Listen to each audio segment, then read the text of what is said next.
Good morning friends, welcome my YouTube channel Machiner Pro. आज हम बात करेंगे पावर प्रेस मशीन के स्पेसिफिकेशन के बारे में कि पावर प्रेस मशीन के स्पेसिफिकेशन में क्या क्या चीजें आती हैं और उनका क्या इम्पोर्टेंस है। नंबर 1 पे आता है type of press. Type of press में हमारा ईडी टाइप का हो सकता है। ईडी मतलब इसेंट्रिक ड्राइव। एलडी टाइप का हो सकता है। LD means link drive.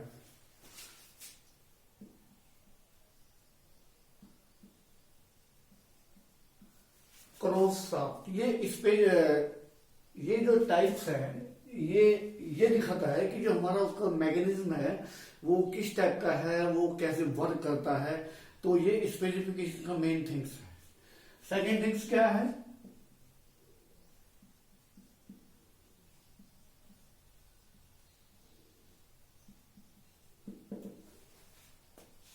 Force capacity. Force capacity क्या होता है? अगर कोई प्रेस 100 टन का है या कोई 400 टन का है, इसका मतलब ये है उस प्रेस से हम मैक्सिमम फोर्स जो यूटिलाइज कर सकते हैं, जो उसे ले सकते हैं, वो 400 टन है या 100 टन है। 100 टन मतलब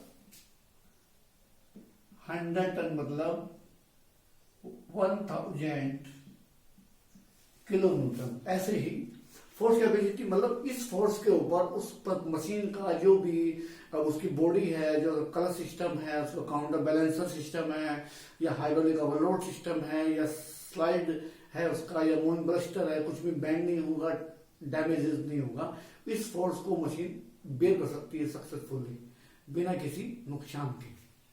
So this is the force capacity. Third one is the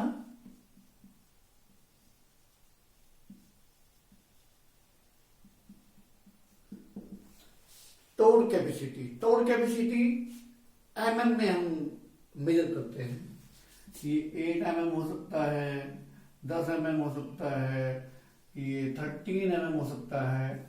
what is the torque capacity? Torque capacity वो कैपेसिटी है कि जब जो हमारा प्रेस है, हमें सबसे ज्यादा फोर्स कहां पे उसकी रिक्वायरमेंट आती है? जब मशीन हमारी बीडीसी पे आती है। बीडीसी से थोड़ा सा पहले सपोज कीजिए ये हमारी स्लाइड है और ये हमारा भी बीडीसी पे है, तो बीडीसी से कितना mm ऊपर? सपोज करो ये हमारा 10 mm।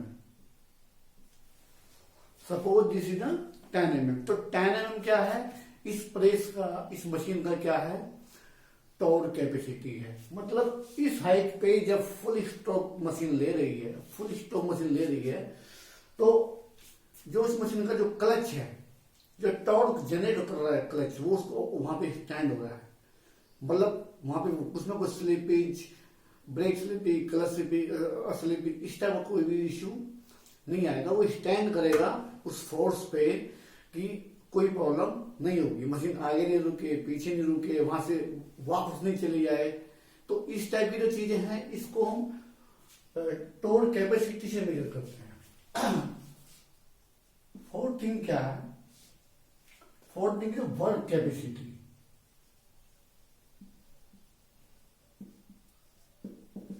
वर्क कैपेसिटी को हम किस में नापते हैं?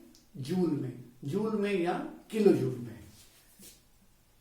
क्योंकि वर्क जूल और किलो जूल। इसका मतलब क्या है कि जो हमारा प्रेस है वो एक स्ट्रोक लगाने में उस मशीन को कितनी एनर्जी उसके पास में अवेलेबल रहता है। ये 100 किलो जूल हो सकता है, 300 किलो जूल हो सकता है, 500 किलो जूल हो सकता है। जितना बड़ा प्रेस होगा उतनी कैपेसिटी, इसकी वर्क कैपेसिटी बढ़ती जाएगी। इसका मतलब क्या है कि हम चेक कर सकते हैं कि इस मशीन की कितना है वर्क कैपेसिटी, कितना है, कितने किलो जूल में है। ये हो सकता है किसी का 100 हो सकता है, किसी का 130 हो सकता है केजी, किसी का 300 केजी हो सकता है। इसका मतलब क्या है कि पर स्ट्रोक में एक, सपोज कीजिए मशीन हमारा 1 मिनट में 6 स्ट्रोक ले रहा है, मतलब तो हर एक स्ट्रोक में जो उसका फ्लाईव्हील है, जो उसकी मोटर एंड मैकेनिज्म है, उसमें इतने किलो जूल एनर्जी अवेलेबल रहती है। इसको किसी भी काम में, बेंडिंग में, पंचिंग में, बैंकिंग में, फॉर्मिंग में, we can use this energy. This is a very important thing. 5 SPM, stroke per minute. इसका मतलब क्या है कि वो मशीन जो हमारा है, ये SPM क्या है, कंटिन्यूस SPM की बात अभी मैं कर रहा हूं कि उस मशीन को अगर मैं कंटिन्यू चलाऊं 1 मिनट में तो कितने स्ट्रोक मार सकता है। ये 12 हो सकता है, 24 हो सकता है, अलग अलग मशीन पे डिपेंड करता है। मतलब कंटिन्यूस मोड में up down up down up down बिना रुके कंटिन्यूस 12 हो सकता है, 24 से आज पर, ये हमें चेक कर सकते हैं। नेक्स्ट,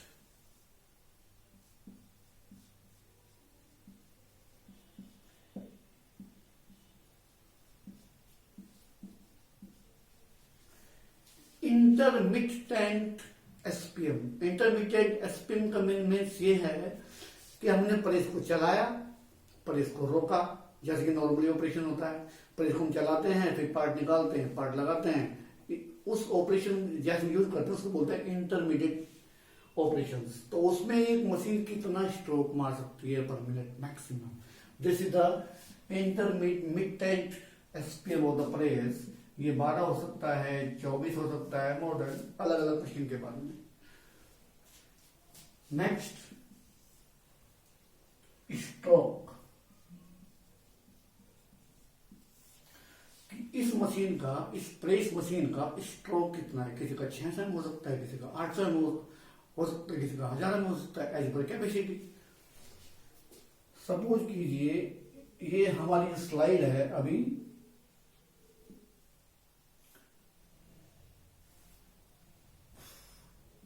TDC पे है। What is TDC? Top dead centre, TDC पे है। अब ये हमारा आ गया BDC पे। ये क्या है? BDC। इनका जो गैप है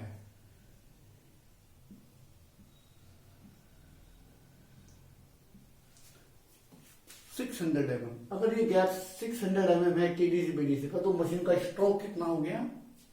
what is stroke? 600 mm। Okay,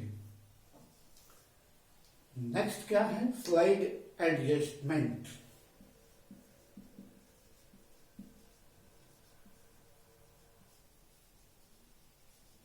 slide adjustment भी अलग अलग मशीनों का, किसी का 400 हो सकता है, 600 हो सकता है, 800 हो सकता है, 200 हो सकता है, 150 हो सकता है।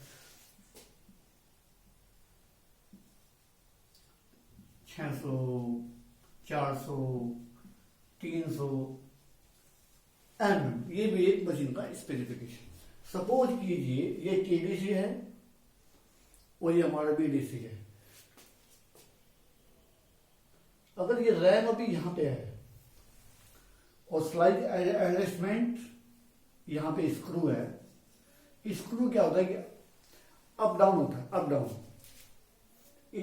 तो ये यहां से जो TDC का है, TDC अगर स्लाइड एडजस्टमेंट हमारा 400 mm है, 400 mm, तो ये जो TDC वाली जो पोजीशन है ये हमारी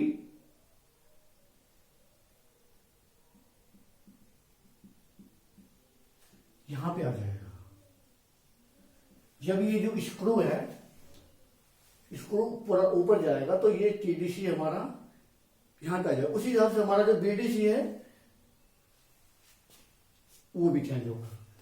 इसी वजह से हम मशीन में अलग अलग हाइट का डाई टूल्स लोड कर सकते हैं, नहीं तो नहीं कर पाएंगे। ये very important things for the press specification slide adjustment. ये इफ ये 400 mm है, 400,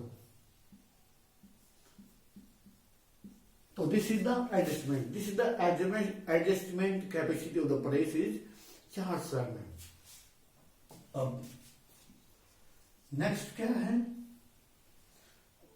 next is slide set height. किसी प्रेस की सटाइट से क्या मतलब है, अगर किसी मशीन का स्ट्रोक टीडीसी से बीडीसी 600 mm है,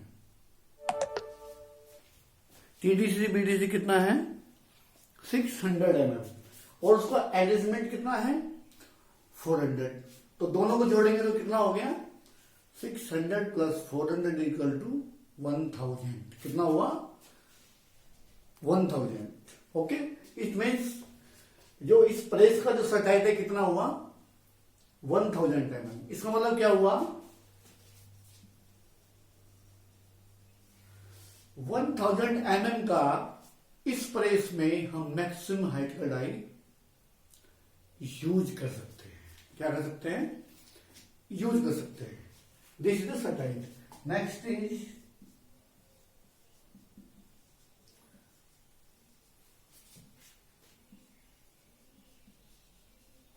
स्लाइड एडजस्टमेंट स्पीड, कितने mm/s, कितने मीटर/s, इसमें इसको ले सकते हैं mm/s, मीटर/s, इसमें हम इसको मेजर करते हैं। हमें यह भी देखना होता है कि डाई चेंज करने में कितना टाइम लगेगा, कितना इस टाइप की ये इंपॉर्टेंट थिंग्स है। Okay, thank you friends, next video फिर मिलेंगे। Okay, thank you.